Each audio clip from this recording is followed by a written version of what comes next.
بسم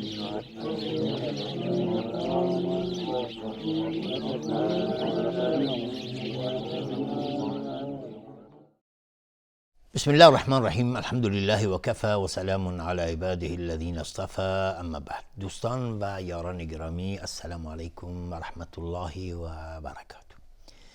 با برنامه آشنای آموزش نور از راه دور در خدمت شما ایزن هستم. تلاوت امروز به حول قوه الهی آیه 58 از سوره نحل خواهد بود. با هم گوشیانی بسپاریم به تلاوت این آیه و بعدش میپردازیم به احکام تجوید این آیه. أعوذ بالله السميع العليم من الشيطان الرجيم وإذا بشر أحدهم بالأنثى ظل وجهه مسودا وهو كظيم. بله، آیه 58. وإذا بشر، و اذا مد تبعیض، بشرا را حکمش استعلاس، احدهم بالانثى. و اذا بشر احدهم بالانثى، میم ساکن بهش با اخفای شفوی. بالانثى الف لام قمری، انثى نون ساکن بهش ثای سه نقطه، اخفای حقیقی. ظل ضاد از حروف استعلاس غلیظ تلفظ میشه. وجهه جیم اینجا قلقله میخواد و های ضمیر مد صله صغراست. مسودا وهو كظيم، مسودا وهو كظيم. تنوین بعدش واو ادغام با غنه. وهو كظيم، كظيم ضاد از حروف استعلاس غلیظ تلفظ میشه و كظيم مد عارض للسکون به مقدار 2 یا 4 یا 6 حرکت میتونیم مد بدیم.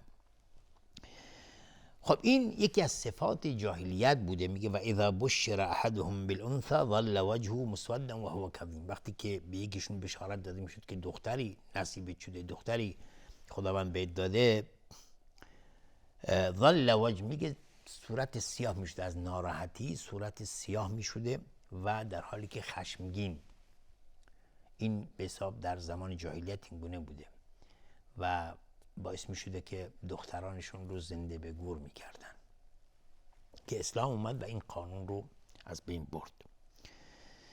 خب اینم از احکام آیه 58. آیه 59 از سوره نحل بعد از اعوذ بالله من الشیطان الرجیم: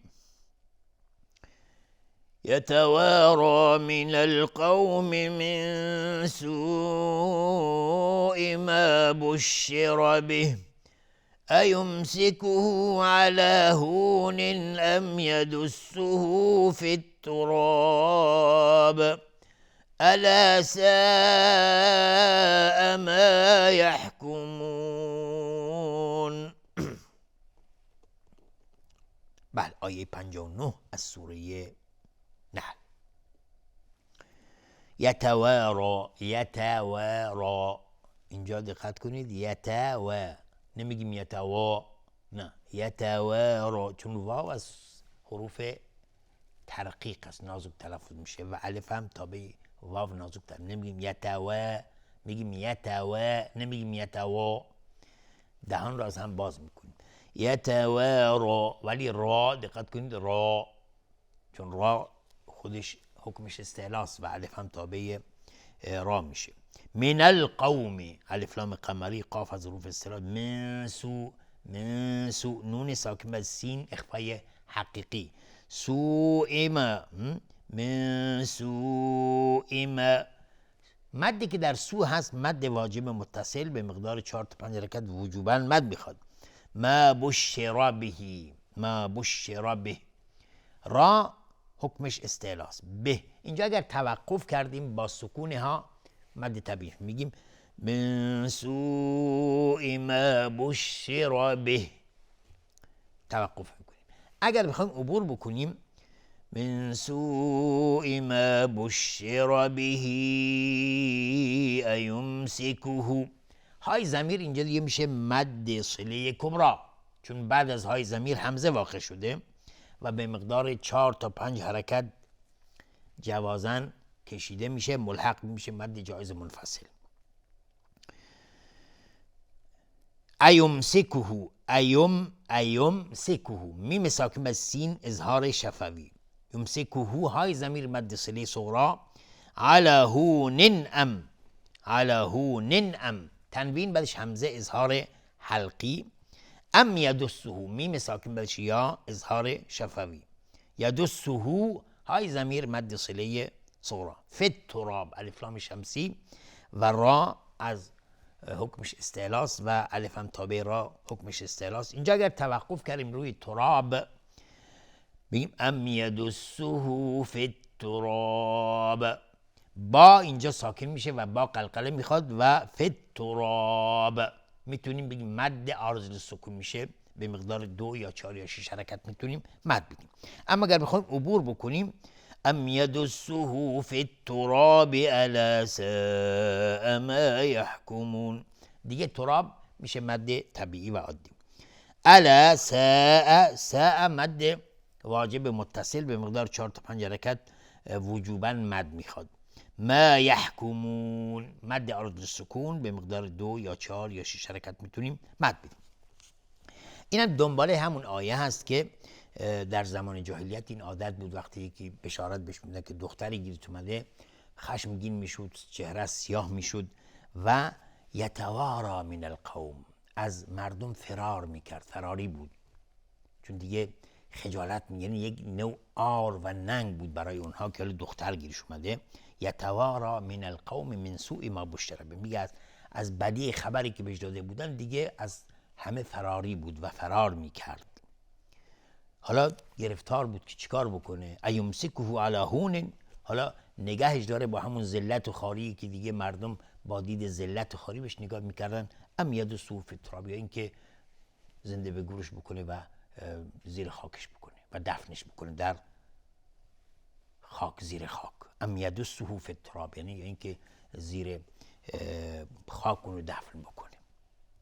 الا ساء ما یحکمون، خیلی بد حکم میکردن اینا.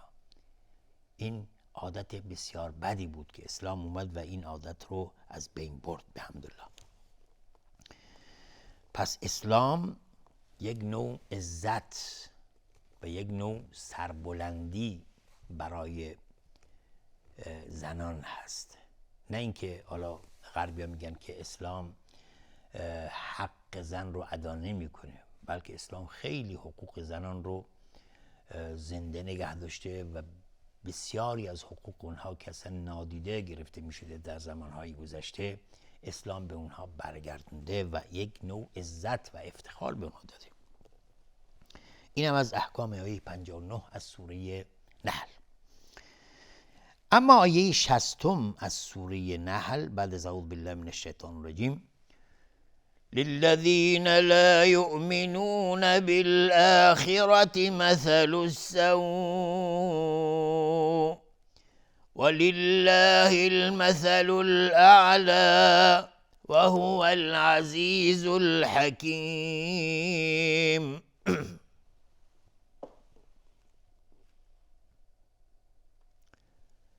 آیه 60 از سوره نحل. للذین لا یؤمنون، للذین لام لام شمسی اینجا، لا یؤمنون بالآخرة الف لام قمری، را حکمش استعلاس، مثل السوء. اینجا اگر توقف بکنیم مد عارض للسکون میشه، اگر عبور بکنیم مثل السوء.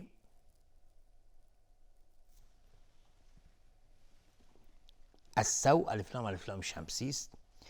ولله المثل الاعلى، لام اینجا لفظ جلاله ترقیق هست چون کسره هست. المثل الف لام قمری، الاعلى الف لام قمری و هو العزیز الحکیم. تمام این الف ها همه فقط به غیر از سو همه الف های قمری هستند.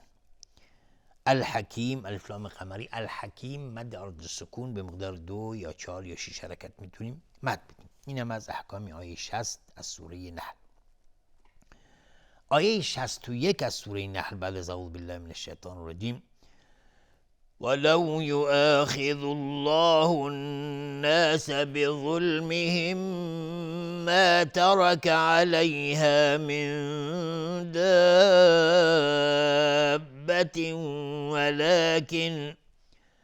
ولكن يؤخرهم إلى أجل مسمى فإذا جاء أجلهم لا يستأخرون ساعة ولا يستقدمون.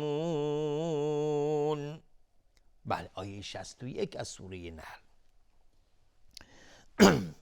ولو یؤاخذ الله الناس، ولو یؤاخذ الله، یؤاخذ الله، خا از حروف استعلاء و لفظ جلال حکمش استعلاء چون قبل از ضمه اومده. الناس الف لام شمسی و نون تشدید دار، دو حرکت غنه. به ظلمهم، ضاد از حروف استعلاء است. به ظلمهم ما ترک، میم ساکن بهش میم ادغام شفوی. ما ترک، را حکمش استعلاء چون فتحه داره. علیها من دابه، نون ساکن بهش دال اخفای حقیقی. دابه و دابه مد لازم کلمه مثقل به مقدار 6 حرکت لزوما مد داده میشه. تنوین بعدش واو ادغام با غنه. ولکن یؤخرهم، نون ساکن بهش یا باز ادغام با غنه. و خا از حروف استعلاء و را هم حکمش استعلاء چون ضمه داره. میم ساکن بهش همزه اظهار شفوی. الی اجل مسمى، الی مد جایز منفصل به مقدار 4 تا 5 حرکت جوازاً مد میخواد. اجل مسمى، تنوین بعدش میم ادغام با غنه. مسمى، اینجا اگر توقف بکنیم با مسمى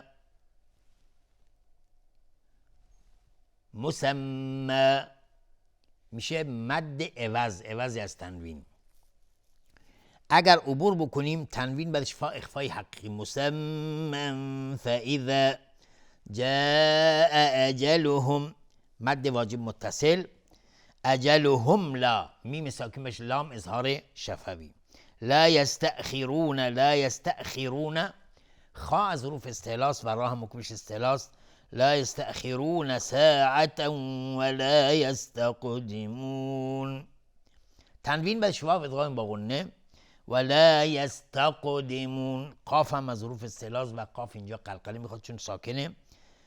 ولا یستقدمون، مد عارض للسکون به مقدار 2 یا 4 یا 6 حرکت میتونیم مد بدیم. اینم از احکام آیه 61 از سوره نحل. خب اینجا در دنباله آیات خداوند میگه لو یؤاخذ الله الناس بظلمهم، میگه خداوند اگر بخواد اون ظلمی که مردمان در روی این زمین و در روی این کره خاکی انجام میدن، اگر بخواد اونها رو مؤاخذه بکنه، هیچ جنبنده دیگه روی زمین نخواهد بود. ما ترک علیها من دابه، هیچ جنبنده روی زمین نخواهد بود. اگر بخواد به ظلمی که اینا میکنن نسبت به همدیگر اونها رو مؤاخذه بکنه، دیگه همه باید نابود بشن. ولکن یؤخرهم الی اجل مسمى، اما خداوند از فضلش و احسانش و از حکمتی که داره و قضا و قدری که کرده، میگه اونها رو به تأخیر میندازه تا اون اجلی که و مهلتی که خداوند بهشون داده. فاذا جاء اجلهم لا یستأخرون ساعة ولا یستقدمون، وقتی که این اجل و این موعد فرا رسید، موعد هر کدوم از این انسانها و هر جنبنده‌ای که باشه، وقتی که موعدش فرا برسه دیگه لا یستأخرون ساعة ولا یستقدمون، دیگه نه به تأخیر میفته نه تقدیم میشه. لا یستأخرون، نه ساعتی عقب میفته و نه ساعتی جلو انداخته میشه. سر موعد مشخص و معین دیگه وقتی که اجلش فرا رسید دیگه باید دار فانی رو ودا بگه و از این دنیا بره. دیگه تأخیری در اون نیست، جلو هم انداخته نمیشه، سر موعد مقرر باید بره. اینم از آیه 61 از سوره نحل. آیه 62 از سوره نحل بعد از اعوذ بالله من الشیطان الرجیم: وَيَجْعَلُونَ لِلَّهِ مَا يَكْرَهُونَ وَتَصِفُ أَلْسِنَتُهُمُ الْكَذِبَ أَنَّ لَهُمُ الْحُسْنَى لا جرم أن لهم النار وأنهم مفرطون. بله، آیه 62 از سوره نحل. و یجعلون، جیم اینجا قلقله میخواد چون ساکنه. لله لفظ جلاله ترقیق است چون کسره داره. ما یکرهون، یکرهون کاف صفت حمز داره و را هم حکمش استعلا است. و تصفو، صاد از حروف استعلا است. السنتهم الکذب، السنتهم الکذب، الف لام قمری. ان لهم الحسنى، نون مشدد دو حرکت غنه میدیم. الحسنى الف لام قمری. لا جرم، را حکمش استعلا چون فتحه داره. ان لهم النار، النار الف لام شمسی است. النار الف لام شمسی گفتیم و را هم حکمش استعلاست. و انهم مفرطون، نون تشدید دار دو حرکت غنه میدیم و میم ساکن بهش میم ادغام شفوی. مفرطون را حکمش استعلاست و تا از حروف استعلاست غلیظ تلفظ میشه. مفرطون مد عارض للسکون به مقدار 2 یا 4 یا 6 حرکت میتونیم مد بدیم. اینم از احکام آیه 62 از سوره نحل. اما آیه 63 از سوره نحل بعد از اعوذ بالله من الشیطان الرجیم.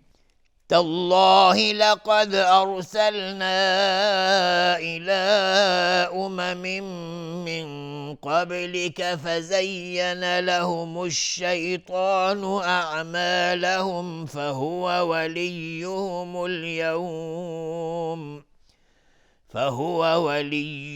اليوم ولهم عذاب أليم.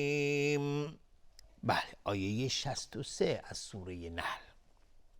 تالله لفظ جلاله اینجا تفخیم هست، مفخم هست چون قبلش فتحه اومده. لقد قاف از حروف استعلاست غلیظ تلفظ میشه، دال هم قلقله میخواد. ارسلنا را حکمش استعلاست چون قبلش فتحه اومده و خودش ساکنه. ارسلنا الی، دوتا اینجا هر دو مد جایز منفصل به مقدار 4 تا 5 حرکت جوازن مد میخواد. امم تنوین بعدش میم ادغام با غنه. من قبلک نون ساکن بهش قاف اخفای حقیقی و با قلقله میخواد. الشیطان الف لام شمسی و تا از حروف استعلاست. اعمالهم فهو میم ساکن بهش فا اظهار شفوی. الیوم الف لام قمری و لهم عذاب، اینجا میم ساکن بشه عین اظهار شفوی. عذاب علیم تنوین بهش همزه اظهار حلقی. علیم مد عارض سکون به مقدار 2 یا 4 یا 6 حرکت میتونیم مد بدیم. این هم از احکام آیه 63 از سوره نحل. و با این ما رسیدیم به پایان این برنامه. امید است این برنامه تا اینجا مورد توجه و استفاده شما یاران قرار گرفته باشه. تا دیدار دیگر و برنامه دیگر همه شما یاران رو به خداوند منان میسپارم. آخر دعوانا ان الحمد لله رب العالمین و السلام علیکم و رحمت الله و برکاته.